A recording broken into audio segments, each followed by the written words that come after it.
but that was inconclusive as well. Now, Washington thought the British would try to sail up the Hudson. Okay, so remember, that's the river on the left side of Manhattan Island, that finger or udder we talked about. And he thought they would attack the west side of Manhattan. Really, the British had a huge advantage here because they had ships, and Manhattan is surrounded by water on almost every side.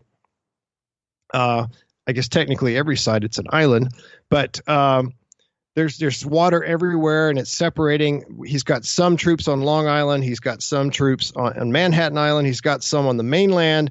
So Washington has no idea where the British are going to strike. So he decides to put a few troops everywhere to try to cover everything instead of centering all of his troops in one place.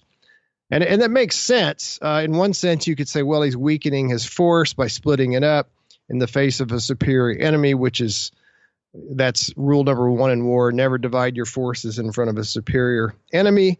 But on the other hand, what if he put all of his troops in one place and the British just bypass that and they just keep going up? And what he really didn't want them to take the city. He wanted to defend the city. Some people said Washington should just burn the city, burn New York and retreat. But he didn't want to do that. A lot of the people of New York didn't want him to do that either. So he thought they were going to attack the west side of Manhattan. So he's going to try to cover his bases everywhere, as I mentioned. So he orders the hurried completion of two forts begun by General Lee, Charles Lee, called Fort Washington on Manhattan Island and Fort Lee. That's appropriate, isn't it? Named after the the supreme commander and the second in command. They didn't have a lot of time. Okay, give them a break. They didn't have a lot of time to think up cool names for forts. So let's just name them after the generals. He had fortifications built at Brooklyn Heights. And Brooklyn Heights at this time is much smaller than modern day Brooklyn. Brooklyn Heights is just I don't know how to describe it, kind of like the northwestern part of Long Island that's right below Manhattan Island. So he's got fortifications there. It's high ground. And he also had some built on the southern tip of Manhattan Island. So that's Washington's defensive plan. What do you think of that, Scott? Pretty good plan, or? Hey everyone, Scott here. We're going to take a very short break for a word from our sponsors.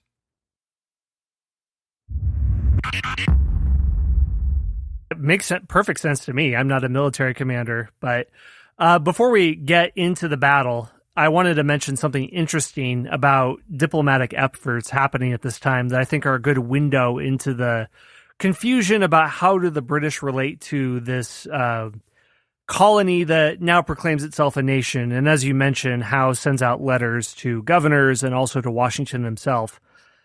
When Howe sent a personal letter to Washington, he addressed it simply as George Washington Esquire, and Washington refuses the letter. The reason, not because Howe sent it, but he thinks it hadn't been addressed to him in his capacity as commander-in-chief of the American Army. Mm-hmm. And he argues that as a private individual, he can't have communications with emissaries from the king or commander of the British forces. So Howe tries again and addresses a letter to George Washington, et cetera, and et cetera can just be sort of... yeah, just cover all your bases. Yeah, fill in the blank with whatever you wish, good sir. But Washington replies that et ceteras implies everything and nothing, and he stands on his prerogative to be addressed by his title. But Congress in September sent a delegation to meet with Howe, and that became known as the Staten Island Peace Conference.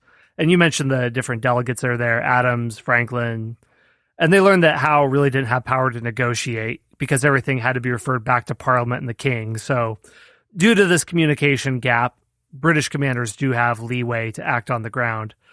And whether it's the Howe perspective that will handle things lightly to try to win the hearts of the colonials, or whether it's later a Cornwallis approach where it's scorched earth, the British are fully resolved for a full return of the colonists to the King's allegiance, but without the rights that Englishmen and Great Britain enjoyed. So the negotiations weren't to go, but I just thought I would mention that of Washington concerned about honorifics. I think that's a nice little window into his character, the great man that he is. So that's Washington, but let's get down to the nitty-gritty. So what happens in the end of August when this battle kicks off?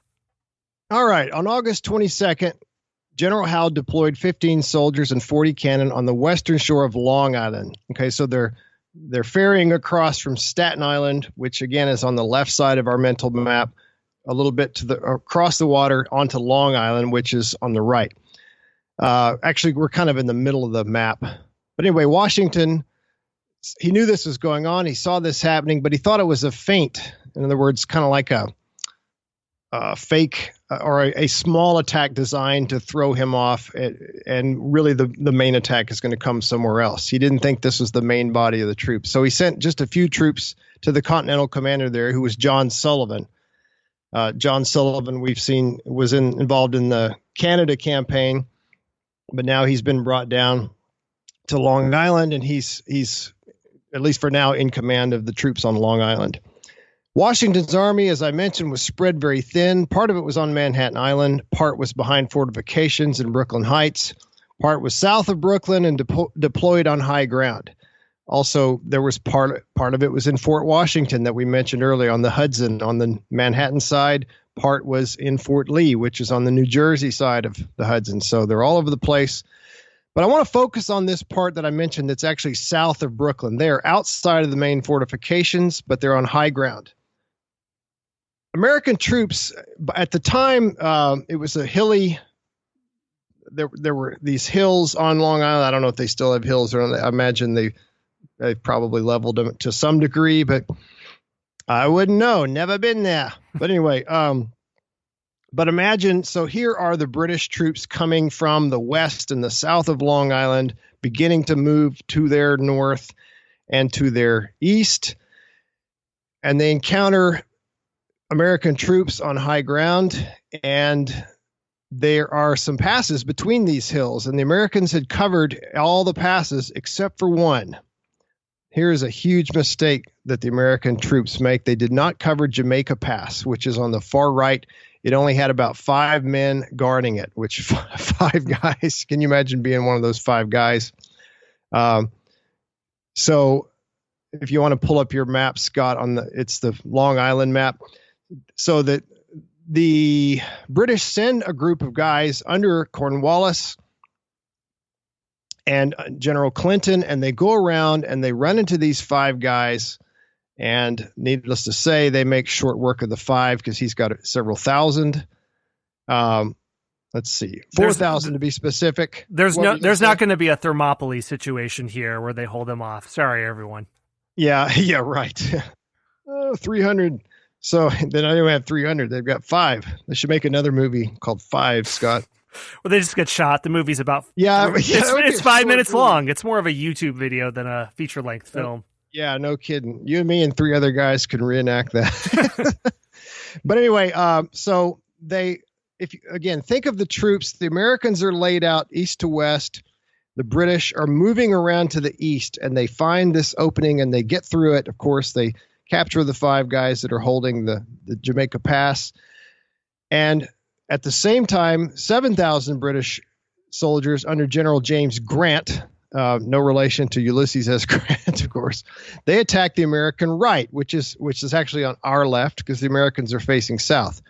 And then they'll have 5,000 under General von Heister, who is a Hessian. They hit the American center. So they're keeping the Americans busy. The Americans are outnumbered.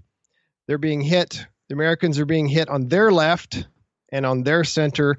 I'm sorry, the American right is the left side of our map, and then the center, and then the left is about to be swept up by these guys that snuck through that pass. Clinton captures Jamaica Pass, and he gets in the rear of the American position. And if you've listened to our Civil War series, you know that you never want to be in that position. You never want to be a soldier and you're fighting people in front of you, and then all of a sudden you realize you've got enemy behind you as well. That's bad. That's called being surrounded or enveloped.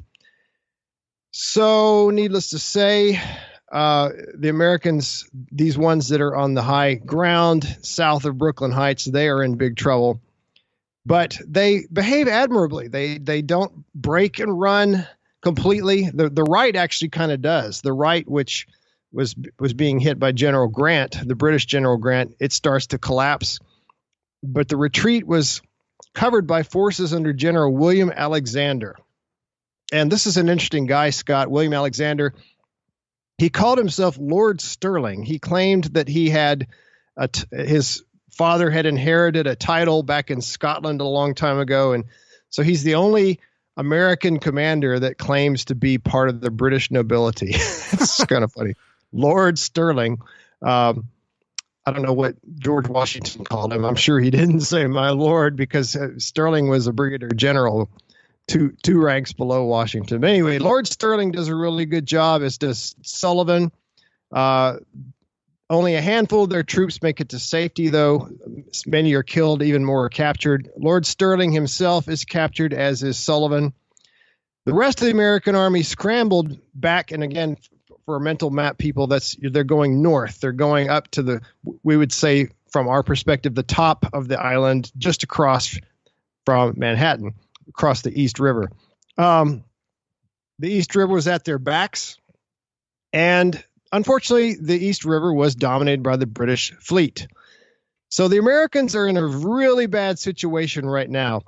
They're essentially surrounded. They are facing south, even though they're behind some really strong fortifications. They've got thousands of British soldiers coming up toward them, and at their back is water. That is never a good situation to be in. They have nowhere to retreat to. It's not looking good. This might be the end of the rebellion. But at 4 p.m. on the 27th of August, the same day the attack started, well, it's actually not the same day. It's a day later. But 4 p.m., General Howe mysteriously called off the attack. He just said, oh, that's good, we're done. So General Howe is not, he's not a Ulysses S. Grant or a Robert E. Lee or a William T. Sherman. He does not have a personal motto of hit hard and hit often. He's more of a cautious man. I think he was afraid that he might overextend himself. He didn't want to throw a bunch of people into these not reinforcements, fortifications. He didn't want to attack a fortified position. It was starting to get dark, or it would be pretty soon. Not at 4 p.m., obviously, but his troops were tired. I'm sure it was hot. This is August. So he calls off the attack. So this is what we call the Battle of Long Island, basically. In summary, the British jumped onto Long Island. They snuck around the American left, which is the British right, and they enveloped part of the American forces, captured many of them, and the rest had to retreat to Brooklyn Heights. And Howe figures, well, we'll get them tomorrow. We've got plenty of people. We've got the Navy. In the fight, the British lost about 388 casualties. That's 64 killed, 293 wounded, and 31 missing. And so that's significant, but it's not huge numbers. But that's, again, total casualties of just under 400. The American casualties, on the other hand, were 2,100. 300 killed, which is about 5 times as many as the British had killed. 800 wounded, which is more than double the British. But what really hurt was 1,000 captured, 1,000. And many of these had surrendered. So it looks like the jig is up for the Continental Army here. But, the British are planning to go up and attack at Brooklyn Heights the next morning. But something really interesting happens that evening. A nor'easter blows in. So it's a wind from the northeast. It blows in, and it prevents Admiral Howe's ships from sailing into the East River. So much for the British Navy. Now the Americans still have the East River to their backs, but at least they don't have an East River filled with British ships. That helps. And then it began raining. It poured down rain, and it made it nearly impossible for the British to hear or see the Americans. And the storm held for 2 days. For 2 days, the British just sat there and were miserable, and the Americans were miserable, but nothing really happens. Then, and this is one of these things that some people might say, and people did at the time, might wonder if this is some kind of divine intervention, because on the evening of the 29th, as the rain is letting up, a big, thick fog settled in, and it made the Americans basically invisible.